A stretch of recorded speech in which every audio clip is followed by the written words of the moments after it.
সুলতানপুর ভারতীয় এক শান্ত নিরিবিলি গ্রাম। দিনে এখানে মানুষ কাজ করে, হাসে, গল্প করে। কিন্তু রাতে এই গ্রামটা যেন অন্য কোনো রূপ নেয়। আর এই গ্রামেরই এক ছেলে, দীপ। স্বভাব শান্ত, পরিশ্রমী। কিন্তু কিছুদিন ধরে দীপের জীবনে একের পর এক অদ্ভুত ঘটনা ঘটতে শুরু করল। ফসল নষ্ট হচ্ছে, রাতে উঠোনে কেমন যেন মানুষের হাঁটার শব্দ, আর দীপের মা হঠাৎ করেই অসুস্থ হয়ে পড়েছেন।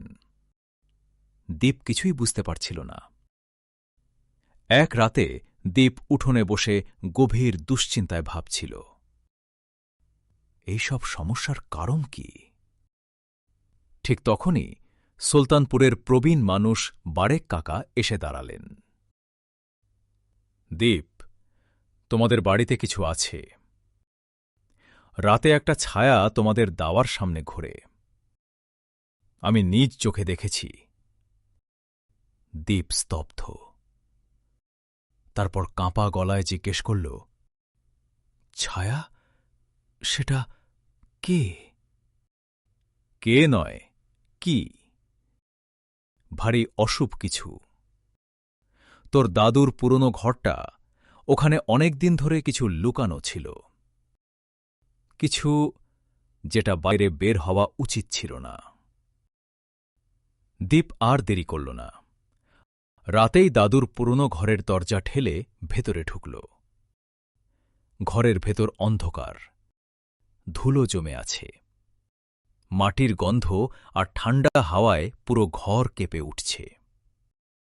হঠাৎ টর্চের আলো দেয়ালে ঝোলানো কিছুতে পড়ল। একটা পুরনো তামার তাবিজ। দীপ তাবিজটা হাতে নিতেই দরজা নিজের থেকেই জোরে বন্ধ হয়ে গেল। অন্ধকারে মাটির উপর দিয়ে ঘষা শব্দ।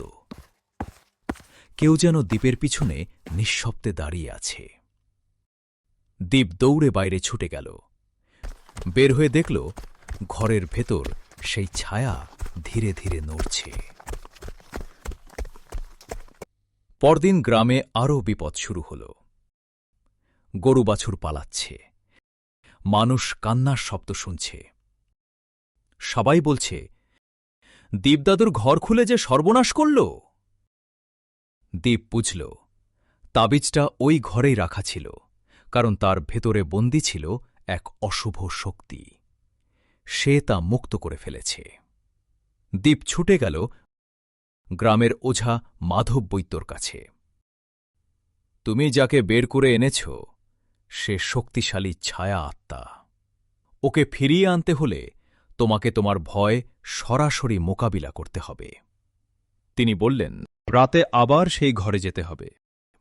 একটা মাটির প্রদীপ জ্বালাতে হবে, আর তাবিজ ব্যবহার করে আত্মাটাকে ফের বন্দী করতে হবে। মধ্যরাত দীপ ফিরে গেল সেই ভয়ানক ঘরে। হাতে তামার তাবিজ, মাটিতে জ্বলা প্রদীপের আলো, আর চারপাশে ভৌতিক নীরবতা। হঠাৎ ঘরের অন্ধকার থেকে ছায়াটা ধীরে ধীরে বেরিয়ে এল। মানুষের মতো, আবার মানুষের মতো না। আমাকে ভুলে গেছ? তোমার দাদু আমাকে এই ঘরেই বেঁধে রেখেছিল।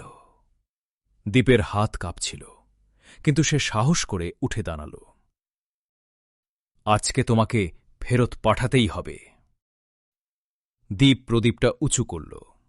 আলোর তাপে ছায়াটা কাঁপতে লাগল, এবং মুহূর্তের মধ্যেই তামার তাবিজের ভেতরে বন্দী হয়ে গেল।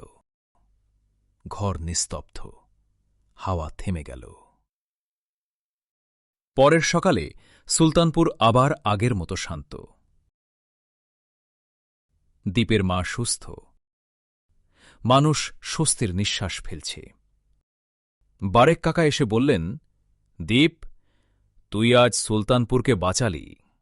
দীপ শুধু হাসল, কিন্তু তার ঘরে তালাবদ্ধ অবস্থায় পড়ে আছে সেই তামার তাবিজ, আর সে জানে অশুভ শক্তি কখনো পুরোপুরি যায় না।